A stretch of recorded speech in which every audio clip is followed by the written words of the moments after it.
Mesdames, Mesdemoiselles et Messieurs, bonjour et bienvenue sur Contact Pro Live. Très heureux encore une fois de plus de me retrouver devant vous pour un nouveau numéro où nous allons parler encore de notre chère République démocratique du Congo.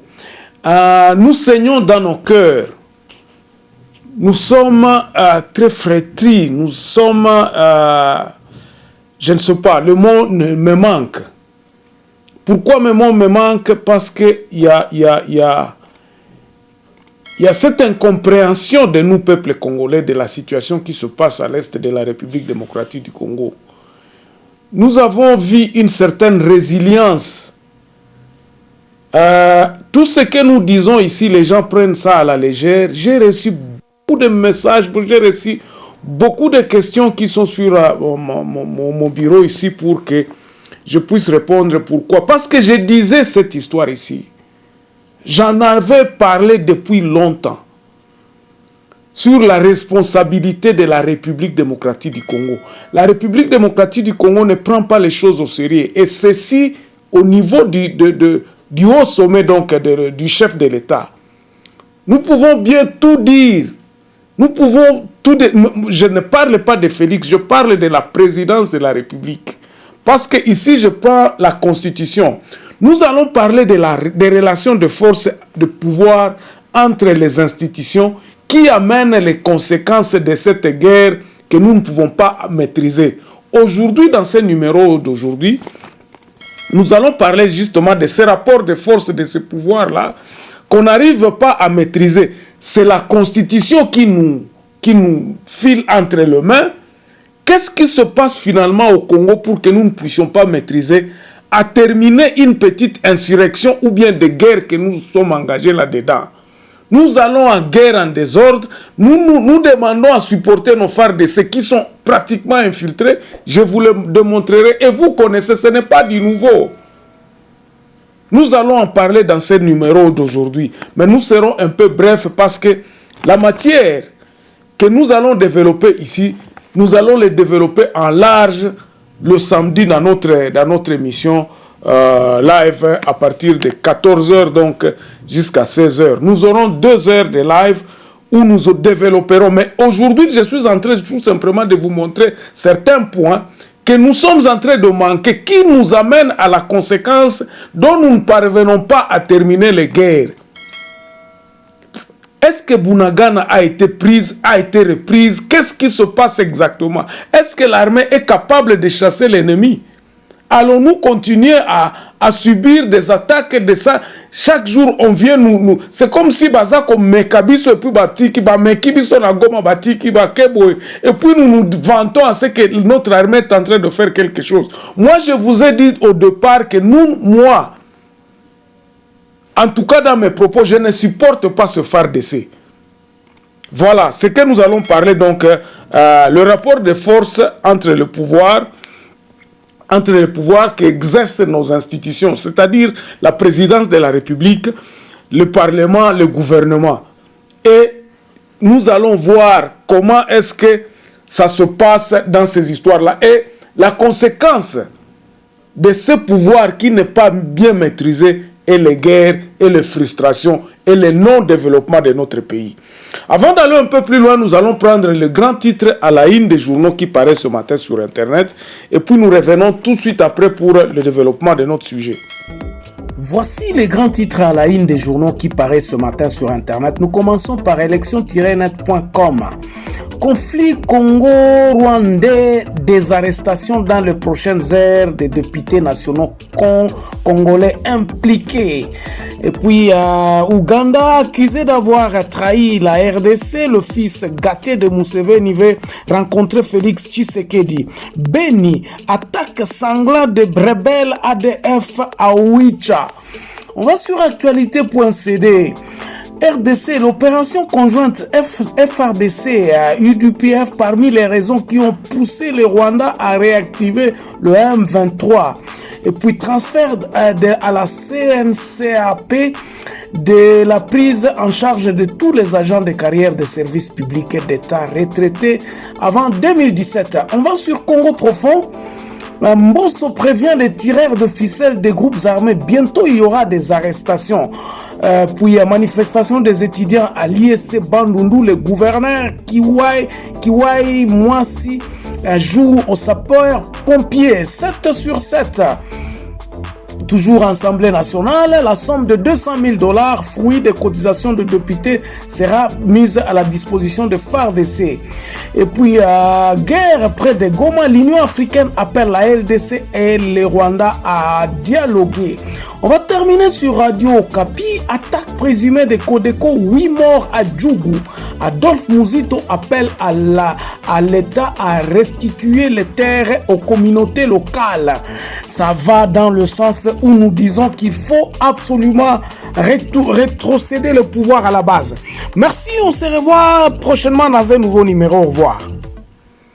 Voilà, mes chers amis, je vous parlais, vous connaissez vous-même que Contact Pro Live, c'est quelque chose, nous parlons ici de la Constitution et les pouvoirs qu'exercent nos institutions donc, et les animateurs de cette institution.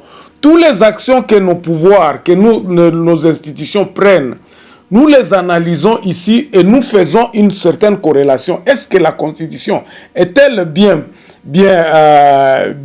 respectée? Est-ce que c'est comme ça que nous devons faire?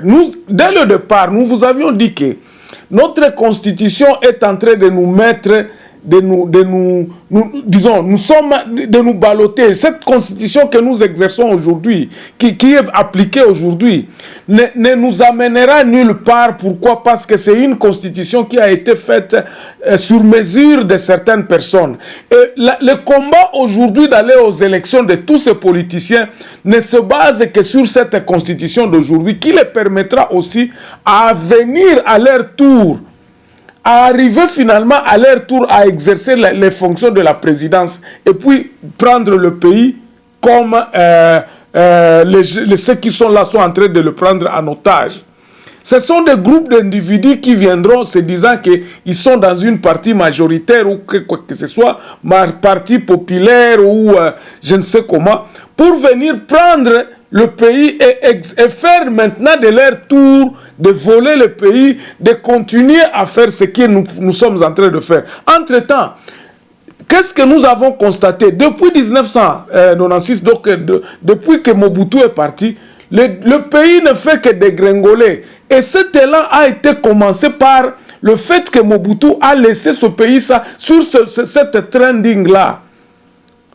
On est parti du nationalisme au particularisme, c'est-à-dire que les gens se sont dit Boti Kangai Tournangai Angoyo. Ça n'a pas commencé aujourd'hui, ça n'a pas commencé avec Kabila le père ou bien Kabila le fils, ça n'a commencé que par Mobutu.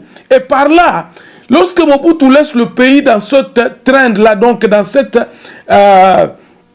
volet-là où les gens commençaient à se dire Mboka Tournanga Yangoyo. Et ça a continué. Kabila le père a essayé de corriger, mais ça n'a pas tenu. Kabila le fils a essayé de faire, ça n'a pas tenu. Nous avons laissé le pays continuer toujours à ce que nous puissions avoir des hommes politiques populaires qui ne sont pas intelligents, qui ne réfléchissent pas, qui ne réfléchissent que dans leur ventre. Qu'est-ce que moi je gagne dans tout ça? Si je suis gouverneur, qu'est-ce que je gagne? Qu'est-ce que mon parti fait? Et c'est ainsi que c'est parti. Nous sommes toujours dans ce trend-là où le pays ne se retrouve pas.